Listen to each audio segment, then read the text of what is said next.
Hello, good morning students. Today we will discuss about 8th chapter how do organisms reproduce. ठीक है, organisms कैसे reproduce करते हैं. उससे पहले हमें देखना है कि क्या मतलब है reproduction का, reproduction और क्यों ज़रूरी है. आपने फर्स्ट चैप्टर में पढ़ा था कि बहुत सारी प्रोसेस होती है, जैसे न्यूट्रिशन के लिए digestive, respiration, transportation and excretion. और आपको पता है ये किसी भी लाइफ को मेंटेन रखने के लिए बहुत एसेंशियल है, बहुत ज़रूरी है. ये प्रोसेस एसेंशियल लाइफ प्रोसेस है ना, रेस्पिरेशन, ट्रांसपोर्टेशन, एक्सक्रेशन. लेकिन रिप्रोडक्शन भी इन्हीं की तरह प्रोसेस है, लेकिन ये किसी भी इंडिविजुअल की लाइफ को मेंटेन रखने के लिए ज़रूरी नहीं है कि इसके बिना तो जिंदा किसी भी इंसान के रेस्पिरेशन में कोई प्रॉब्लम आ गई तो उसको जिंदा रहने में दिक्कत है. लेकिन ये नेसेसरी नहीं है कि किसी भी इंडिविजुअल की लाइफ को मेंटेन रखने के लिए रिप्रोडक्शन ज़रूरी है. नहीं है, बिल्कुल इतना ज़रूरी नहीं है. लेकिन ये किस लिए ज़रूरी है? स्पीसीज रेस के लिए ज़रूरी है, ताकि ये स्पीसीज आगे बढ़े, ग्रो करे, इसके लिए ये ज़रूरी है. ठीक है, रिप्रोडक्शन का मतलब क्या है? To produce young one like their own. मतलब प्रोड्यूस करना यंग वन, बिल्कुल उसी की तरह दिखने वाला. जैसे एलिफेंट का बच्चा बिल्कुल एलिफेंट की तरह दिखेगा. ठीक है, तो इसको रिप्रोडक्शन का मतलब to produce young one like their own. ठीक है, ये बात ध्यान रखना. इसके बाद है क्या बिल्कुल एग्जैक्ट कॉपी तैयार होती है? नहीं, एग्जैक्ट कॉपी तैयार नहीं होती. वेरिएशंस होते हैं. वेरिएशंस क्यों होते हैं?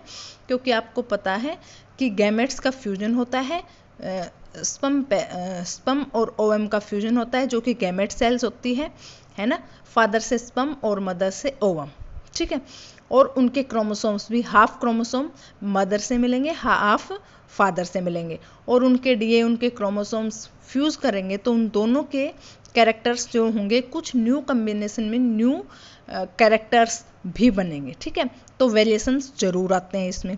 ठीक है, variations occur because half chromosome come from father and half from mother during fertilisation. बात समझ आई? इसलिए एग्जैक्ट कॉपी तैयार नहीं होगी, वेरिएशंस होते हैं, और वेरिएशन बहुत इंपॉर्टेंट है उन्हें. ठीक है, वेरिएशंस इंपॉर्टेंट है क्यों? Survival of species over time के साथ साथ स्पीसीज ताकि अपने आप को अडेप्ट कर पाए उस एनवायरनमेंट में. इसीलिए नेचर क्या करती रहती? इवोल्व करती रहती है जीन्स को.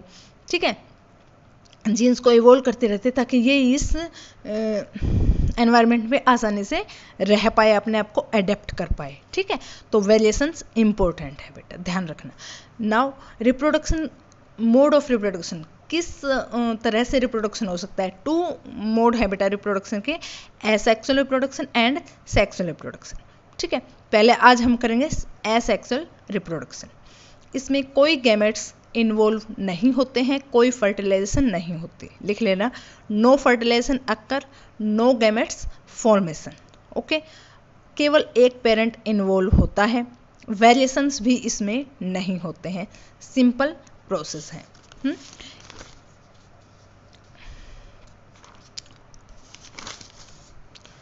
सिंगल सेल्ड ऑर्गेनिजम्स, और इस प्रोसेस की हेल्प से सिंगल सेल जो यूनिसेलुलर ऑर्गेनिजम्स हैं वो इससे रिप्रोड्यूस कर पाते हैं, क्योंकि वो मल्टी सेलुलर नहीं है, उनकी बॉडी इतनी कॉम्प्लेक्स बॉडी नहीं है, और वो आसानी से इस तरह से रिप्रोड्यूस कर सकते हैं. एग्जाम्पल जैसे ईस्ट हो गया, हाइड्रा हो गया, अमीबा हो गए. सिंगल सेल्ड ऑर्गेनिज्म है तो एसेक्सुअल रिप्रोडक्शन से रिप्रोड्यूस कर सकते हैं. ठीक है, एसेक्सुअल रिप्रोडक्शन समझ आया? कोई वेरिएशंस नहीं होते, कोई फर्टिलाइजेशन नहीं होता, कोई गैमेट्स नहीं बनते, सिंगल पेरेंट इन्वॉल्व होता है. ठीक है, नाउ एसेक्सुअल रिप्रोडक्शन के टाइप देखो बेटा. Fission, first fission, fragmentation, regeneration, budding और वेजिटेटिव प्रोपेगेशन. ठीक है, ये इसके टाइप्स हैं. स्पोर फॉर्मेशन एक और टाइप है. ठीक है, फिजन का मतलब होता है ब्रेक, टूटना. समझ लो बात, फिजन का मतलब स्प्लिट होना, टूटना. कोई भी कोई यूनिसेलुलर ऑर्गेनिज्म है, और अगर वो फिजन कर रहा है तो क्या होगा? 2 पार्ट्स में टूट जाएगा या स्प्लिट हो जाएगा 2 सेल्स में. ठीक है, फिजन का मतलब ये है ना, 2 में या फिर 2 से ज़्यादा में. फिजन का मतलब तो ये है कि वो ऑर्गेनिज्म टूट जाएगा, ब्रेक हो जाएगा, स्प्लिट हो जाएगा। अब फिजन भी 2 टाइप के हैं, binary fission and multiple fission. Binary fission, binary का मतलब क्या होता है, 2, है ना, और फिजन का मतलब टूटना, यानी कि ऑर्गेनिज्म 2 पार्ट्स में डिवाइड हो जाए या स्प्लिट हो जाए। एक सेल है, 2 सेल्स में स्प्लिट हो जाए, तो हम इसको क्या कहेंगे कि और वो दोनों सेल्स न्यू इंडिविजुअल बन जाए, तो हम क्या कहेंगे, बाइनरी फिजन के द्वारा रिप्रोडक्शन हुआ है। इसका एग्जाम्पल है अमीबा। एग्जाम्पल आपको ध्यान रखना है, एग्जाम्पल है अमीबा। जैसे ये है अमीबा, सिंगल सेल्ड ऑर्गेनिजम्स, और ये अपने आप को डिवाइड कर रही है। डिवाइड करने से पहले अंदर का न्यूक्लियस डिवाइड करेगा और फिर ये कंप्लीटली डिवाइड होगी। ठीक है, ये देखो यहाँ पर ये डिवाइड करने के बिल्कुल मतलब यहाँ पर न्यूक्लियस डिवाइड कर रहा है और यहाँ पे न्यूक्लियस डिवाइड हो चुका है। ठीक है, न्यूक्लियस बन चुके हैं, बस यहाँ पे क्या बननी है, सेल मेम्ब्रेन बननी है, जिससे 2 अमीबा क्रिएट हो जाएंगे। ठीक है, तो ये क्या था, बाइनरी फिजन, सिंपल सी है। अब एक दूसरा होता है लेशमैनिया।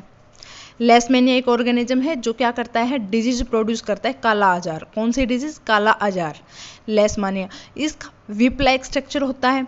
ठीक है, और एक एंड से विप लाइक स्ट्रक्चर इस टाइप का सा होता है। ये मैंने बनाया लेकिन अच्छे से नहीं बनाया, आप डायग्राम में देख लेना एक बार। ठीक है, तो ये क्या है बेटा, इसका अमीबा तो कहीं से भी ब्रेक हो जाएगा, ठीक है, डिवाइड हो जाएगा 2 पार्ट्स में, लेकिन ये एक मैनर में, एक डेफिनेट ओरिएंटेशन में ऐसे ही डिवाइड होगा बस। ठीक है, ऐसे ही डिवाइड होगा और इससे अलग ऑर्गेनिज्म बन जाएगा और इससे अलग बन जाएगा। लेकिन फिर भी ये कौन सा फॉलो कर रहा है रिप्रोडक्शन का मोड, बाइनरी फिजन। ठीक है, लेशमैनिया ध्यान रखना बेटा, डेफिनेट ओरिएंटेशन में करता है और कौन सी डिजीज प्रोड्यूस करता है, काला आजार। Now multiple fission. अभी तो हमने पढ़ा फिजन, तो पता चल गया ब्रेक होना, ठीक है, लेकिन अभी हमने पढ़ा था बाइनरी फिजन। बाइनरी फिजन का मतलब कि 2 सेल्स में डिवाइड होना। मल्टीपल फिजन में मतलब ऑर्गेनिज्म डिवाइड हो जाएगा बहुत सारी टोटल सेल्स में। किस प्रोसेस के द्वारा, मल्टीपल फिजन के द्वारा। इसका एग्जाम्पल है प्लाज्मोडियम। क्या है, प्लाज्मोडियम मलेरियल पैरासाइट, मतलब वो पैरासाइट जो मलेरिया प्रोड्यूस करता है। ये देखो, ये सिस्ट के फॉर्म में बन गया और जैसे सिस्ट बनता है इसके अंदर बहुत सारे सेल्स रहती है। ठीक है, बहुत सारी सेल्स रहती है। ये मलेरिया पैरासाइट है, सिस्ट के फॉर्म में, मतलब एक स्पोर की फॉर्म में।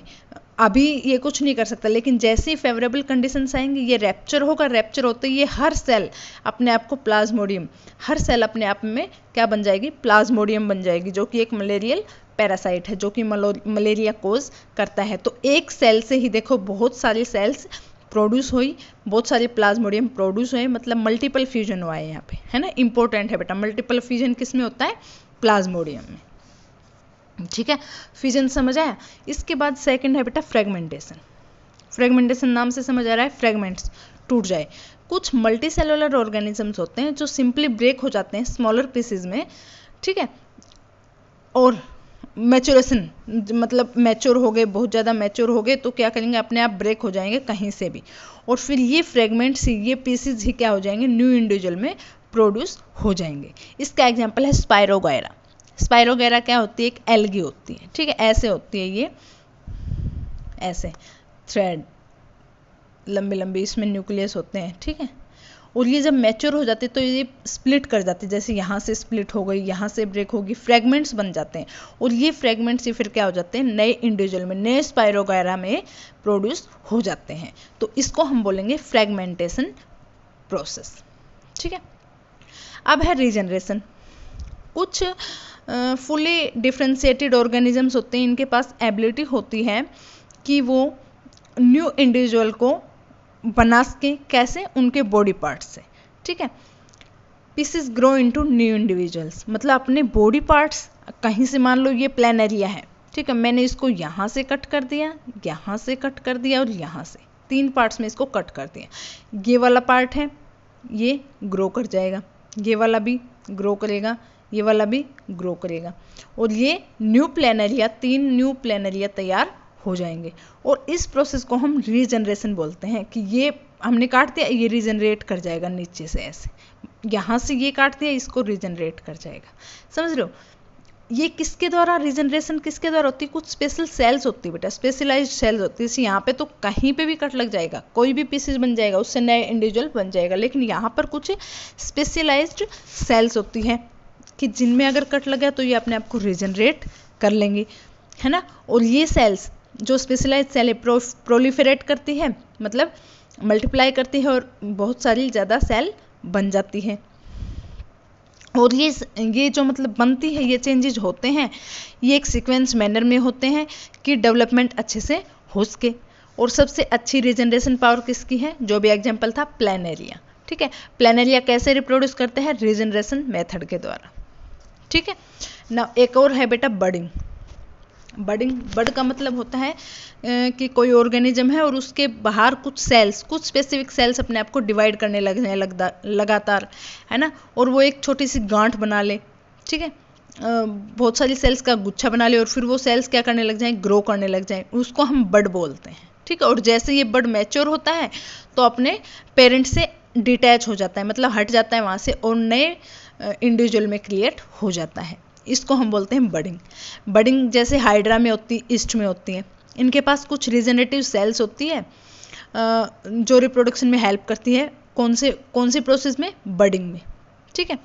ए बड मैंने अभी बताया डेवलप होता है as an outgrowth due to repeated cell division, मतलब बॉडी के बाहर एक आउटग्रोथ सा बन जाता है, क्यों यहाँ पे सेल डिवाइड बार बार करती है, ठीक है। कोई स्पेसिफिक साइट होती है, कुछ स्पेसिफिक सेल्स होती है, और ये बर्ड्स टीनी ऑर्गेनिज्म में, टीनी इंडिविजुअल में क्रिएट हो जाते हैं। लेकिन जब ये मैच्योर हो जाता है, ये बर्ड फुली मैच्योर हो जाता है, तो यहाँ से डिटैच होगा और नए ऑर्गेनिज्म में कन्वर्ट हो जाएगा या फिर नया इंडिविजुअल बन जाएगा। यह है हाइड्रा बेटा, क्या है, हाइड्रा। कुछ सेल्स यहाँ पे डिवाइड की, एक बर्ड बन गया छोटा सा, ठीक है, और ये बर्ड अब ग्रो कर रहा है धीरे धीरे, और यहाँ पर ये बर्ड पूरा मैच्योर हो चुका है। मैच्योर होते ही बर्ड यहाँ से डिटैच होगा और न्यू हाइड्रा में कन्वर्ट हो जाएगा। ईस्ट में भी ऐसे ही होती है, ये होती ईस्ट, ऐसे आउट ग्रोथ आ गए, पूरी चैन बन जाती है ऐसे, और फिर जैसे ही मैच्योर होती है यहाँ से डिटैच होती जाती है और न्यू ईस्ट बन जाती है, ठीक है। ये थी बडिंग प्रोसेस। कल हम वेजिटेटिव प्रोपगेशन करेंगे, आज यहीं तक, ठीक है। थैंक यू बेटा।